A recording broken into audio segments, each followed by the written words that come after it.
Hi, Andy. Morning, Melanie. How are you today? I'm a bit distracted to tell the truth. Why are you distracted? I've got a man putting a new floor in my toilet. Oh, what have you been doing on the floor of your toilet? It was not my fault. The toilet had a leak. Ah, right, okay. Okay. I have to say, Melanie, you're glowing again.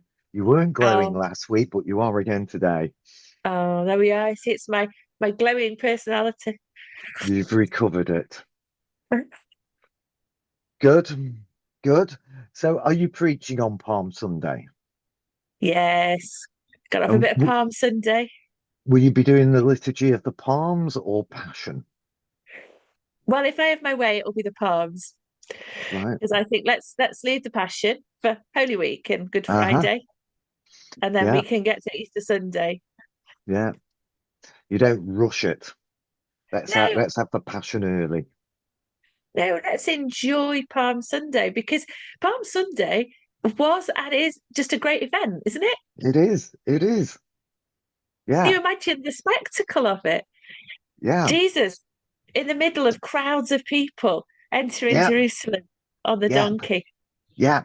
And when we get to the end or a bit later, remind me about the psalm because there are verses in the psalm that are incredible. In fact, just to sidetrack just for a moment, they are so incredible that prayers for AEW prayers in Holy Week, which I'm doing, I'm going to do a meditation on the last three verses of the psalm because they are amazing. But hey, hey, we'll come to that a bit later on, no And doubt. that's very organised of you, Andy. I'm sure we'll look It, forward to our one in Holy Week. I hope you do. I hope you do.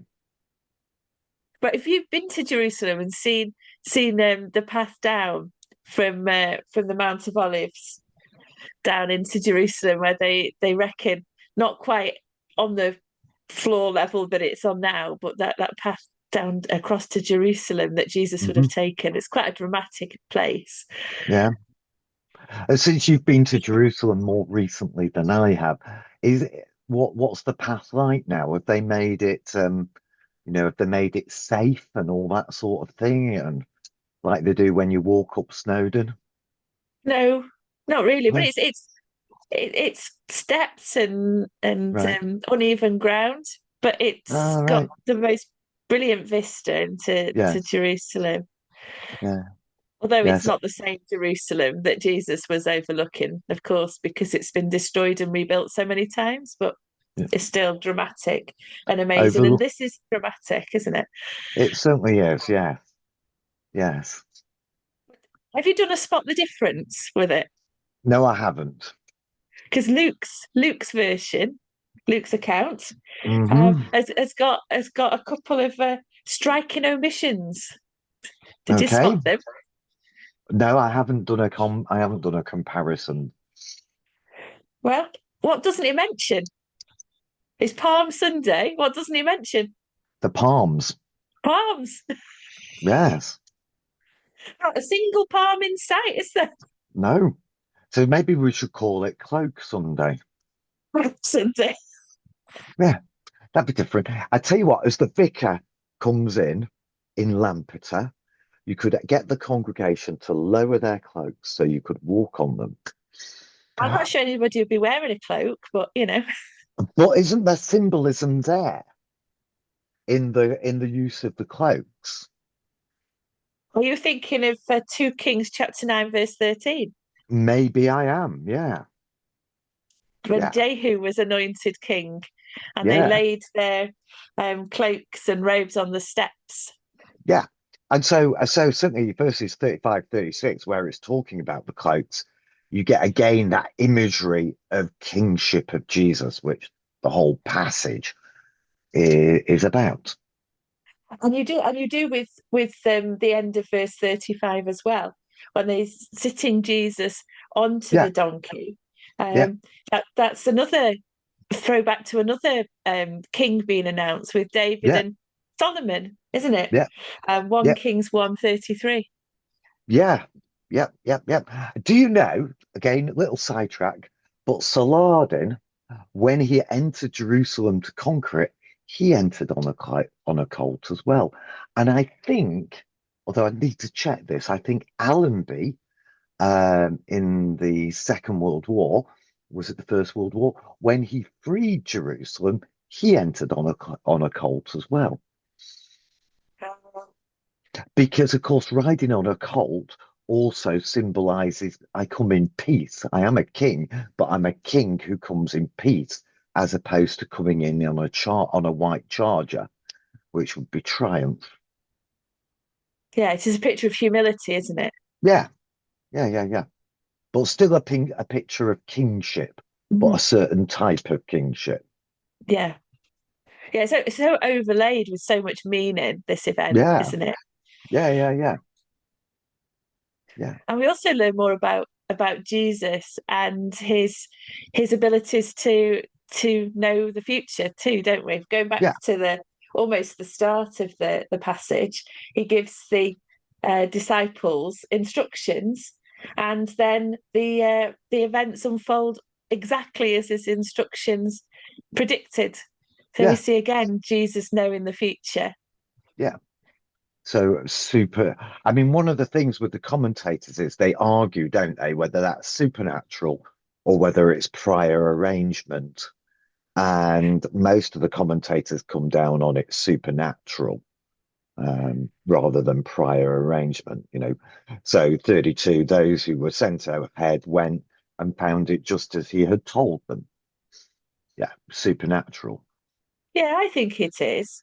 I mean, maybe he arranged it, but I think he might have been more specific. You Yeah, know, go and tell Frank at the house there with the colt that the other disciples who've come to collect the donkey. yeah, yeah. Do you not think? And and the symbolism also, but I can't remember where it is now. Um, the a cult that no one has ever ridden. That it's like an unbroken cult. Mm. But I can't remember where it is now, whether it's in back in Zechariah. But the symbolism there as well, but I can't remember what it is Well, now. it's in verse 30. Yeah, Jesus says you'll yeah. find there a colt that's never been ridden. I don't know where it's quoted from. Uh, Um, but there's another omission in Luke. So you mentioned Zechariah. He doesn't quote Zechariah 9:9, does he? Unlike Matthew, of course. yeah, So Matthew's fond of linking things back and quoting passages of the Old Testament, isn't he? But yeah. that's the other omission in Luke. So you don't get Zechariah 9:9 either. Here's a question for you, Melanie, that you will know the answer to. Is the references back to Zechariah, that make Jesus a political Messiah? Or does Jesus do it deliberately? I mean, he certainly does it deliberately, but is he, Jesus, trying to make himself out at this point as being a political Messiah? And that perhaps is why Luke, as opposed to Matthew, doesn't quote Zechariah. Well, interestingly, because Bock in his commentary he states that as the reason why Luke doesn't mention the palms Right. because So he he's doesn't trying not want to show himself as a political Messiah. yeah he doesn't want the sort of the revolutionary overtones is how Bock Hmm. puts it. Hmm. Yeah, so maybe that's why he doesn't quote the Zechariah 9:9. Though I think it would have been obvious to anybody who knew Yeah. their Old Testament or knew their Bible, obviously as it was then. But then some of the commentators say, does Jesus do that deliberately so that people make the assumption that he is a political Messiah, which he's then going to challenge during the course of Holy Week? So, if you like, they're looking for a political Messiah. Jesus, by using some of this imagery, is almost confirming that. But then during Holy Week, he's going to then um, not undermine it, but get people to challenge that assumption. So he almost builds the assumption so that he can knock it down in Holy Week. Well, No. It's certainly possible. Hendrickson, in his commentary, says that Jesus does it to force the Sanhedrin to take his timetable and not theirs. Yeah, This is a quote. He says, "The enthusiasm of the crowds will hasten the crisis." yeah, yeah. So that it all runs to Jesus's timetable. So he's in control again, which is a picture we've seen quite a few times in Luke, that Jesus is in control. The whole thing is done to Jesus's agenda. Hmm. Because we see him walking away from other occasions when he might have been arrested, and Yeah, here he allows himself. He does this wonderful entry into Jerusalem, but then he allows himself to be arrested, yeah, and he undergoes the trial and the crucifixion at the time that he's chosen. yeah. Which for our benefit links to Passover, so that we're able to understand Jesus in terms of the pure lamb slain on our behalf. Absolutely. Of course, John makes it even more explicit, doesn't he, in his gospel by sort of tweaking the timings to make it even more perfect. Yeah, yeah, But yeah, yeah, it yeah, is just a beautiful um, picture, though, isn't it? And yeah. comparison. We see how the whole of the Old Testament is pointing to Jesus and what he would do. Again, the psalm. We'll come to that later. But that's the whole thing that just keeps on enchanting me, really, about Christianity, about Jesus, is the way it all fits together. And the Yeah, more you read the Bible and the more you understand the Old Testament, the more you see it fitting together. yeah. I mean, not normally when you think of the Psalms, you don't think of them as linking to Jesus. Um, you think of them as hymns of praise or whatever, but they do. It's really interesting how much you can see of Jesus in the Psalms. Is Mm. fascinating and relate to them. And of course, we've got so the psalm is very famously quoted here. Hmm. I know you're sort of gagging to get onto it, aren't you? Psalm 118 there. Yes, Come on, then there's your so he platform. does. No, no, you carry on. We'll come back to the Psalm later at the end. Be fitting at the end. All right, okay, fair enough. There's another thing that's quite interesting in Luke's account that we don't get in the others. So we've had two things that Luke misses out, and there's Hmm. one thing that Luke adds that's is different from the other gospels, Hmm. and that is the people who are doing the shouting, because Right. he specifies in verse 37 that it is the disciples. Yeah. Yeah. But look at the words that come before the disciples, the whole multitude of the disciples. So not just the 12. Uh, you've got a whole crowd. So you've got the wider fringe of disciples. Yeah. But he's And the only then one that specifies it's the disciples who are leading the cheer.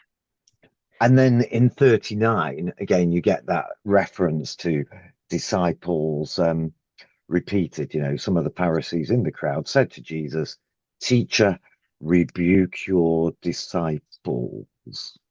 Again, and that's only in Luke. Yeah, which again, I suppose also picks up what or discloses what the real attitude of Jerusalem is to Jesus's entry, to rejection, ultimately rejection. I mean, not all of them, because the people spreading their cloaks on the road were just people. So Hmm. some of them, but we do get three responses to Jesus, don't we, in this little Yeah, passage? If you were going to frame your sermon in that way, because yeah, you've got those who trust Jesus and follow his instructions, yeah. um, sort of in the disciples. You've got those who are open to Jesus, but don't really get what's going on, just get a glimpse of it, get caught up Hmm. in it, putting their cloaks down. And you've got the hostility towards Jesus that's there in these Pharisees. Yeah, So what's your attitude to Jesus? Mm. yeah, exactly, exactly. Which Luke has constantly been demanding of the readers. There's a choice. There's a choice. What's your choice going to be? How are you going to respond to Jesus? Yeah.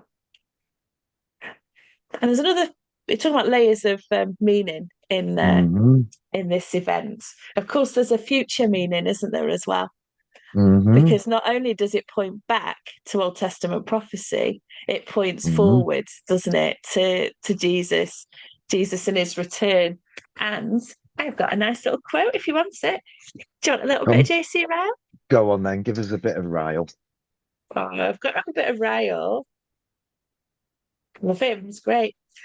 But this is what he says. It says, the joy of Christ's disciples at his entry into Jerusalem when he came to be crucified will prove as nothing compared to the joy of his people when he comes again to reign. That first joy was soon broken off and exchanged for sorrow and bitter tears. The second joy shall be a joy for evermore. That first joy was often interrupted by the bitter sneers of enemies who were plotting mischief. The second joy shall be liable to no such rude interruptions. Not a word shall be said against the king when he comes to Jerusalem the second time. Before him, every knee shall bow and every tongue confess that he is Lord. Yeah, Anyway, yeah, I've said all I can think of to say. good. Yeah, you're going to get onto the psalm then? You'd like a bit of the psalm, would you? Well, it's there in the text. Yeah, I mean, what a wonderful psalm. Coming after, I guess, after the after the exile. Three main themes: watch, acclaim, and accompany. So watch, acclaim, and accompany. But in particular, a week on Wednesday, what I think I'm going to be talking about are the last three verses of of the psalm. So 27, 28, and 29. So you get, first of all, a declaration of who God is. The Lord is God. Jehovah, it's in capital letters. Not the other gods, but God. The God of the covenant is God. Verse 27. Then verse 28, he personalizes it. The psalmist personalizes it. You are my God. Personal, personal.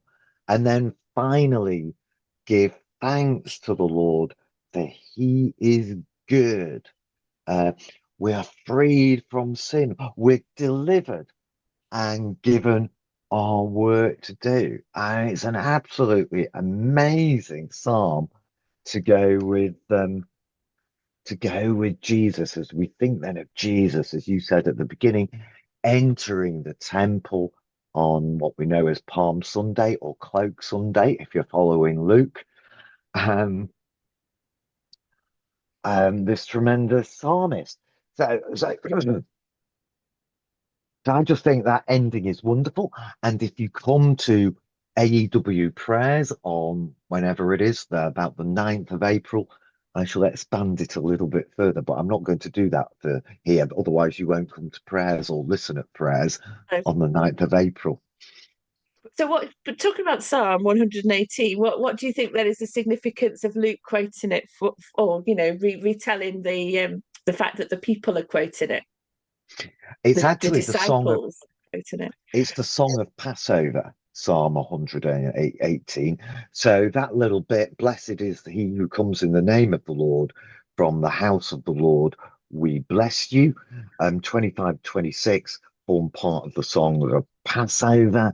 It comes at the end of, actually the end of the psalm, rather than, and then it moves into that summary, those last three verses that are summary. And what the people are doing is, this is a song that would have been sung at that time. So what they're doing is they're relating Jesus back to, they're recognizing, seeing who Jesus is, that he's one with the covenant God, Jehovah. the great God. And so all through the psalm, it's picking up all sorts of bits that are then picked up in our New Testament. So if you like, verse 19, open for me the gates of the righteous. That was the song of the victorious leader as he leads the people back. I will enter and give thanks to the Lord. This is the gate of the Lord. Well, what does Jesus say in John 9? I am I'm the the gate. gate. Yeah. So it's all picking, Jesus picks up all these themes of the great Passover psalm. And of course, he doesn't say that they're wrong, does he? Because that's No. that's the thing right at the end, when they say, Yeah. tell your disciples to stop. But Jesus receives that title of Messiah by not stopping them. And Yeah. and and more than the Messiah that they were expecting, this fuller Messiah that we know he is. I tell you, if these were silent, the stones would shout out. So even creation would acclaim him as the Lord and the King, if the disciples don't do it. Yeah. Yeah. So it's a wonderful day of celebration. Give thanks to the Lord, for he is good. His love endures forever. What a wonderful song for us to be able to sing. Absolutely. And I'm looking forward to waving our little palms. Though I haven't got donkeys in my church this year. Maybe Ex- another year. you could clean up after them and put them on your garden and make your daffodils grow. Yeah, they were very good, the donkeys we used to have in Reese. I Right. don't recall much poo. When I was in the first time in Rill, so this is going back nearly 20 years, 20 plus years, we used to get the donkeys from the beach, and it used to make quite an impression as they ran through the town to the church because they'd run from where they were stabled through the town to the church. So you'd hear this noise of donkeys' hooves, and it would wake people up. They have the dingly bells. I don't remember the dingley bells, but I remember the hooves. The ones in Blackpool, my childhood memory is the bells as well when they were walking. I don't But there think we they are. have. Don't think they have donkeys on the beach in Rill anymore. Sad. Yeah, Anyway, yeah. Hey ho. Well, if you get chance for a donkey ride, enjoy it. I don't think the donkey would want me on its back. All right, okay. But anyway, have a great Palm Sunday. And you. Bye bye. Bye.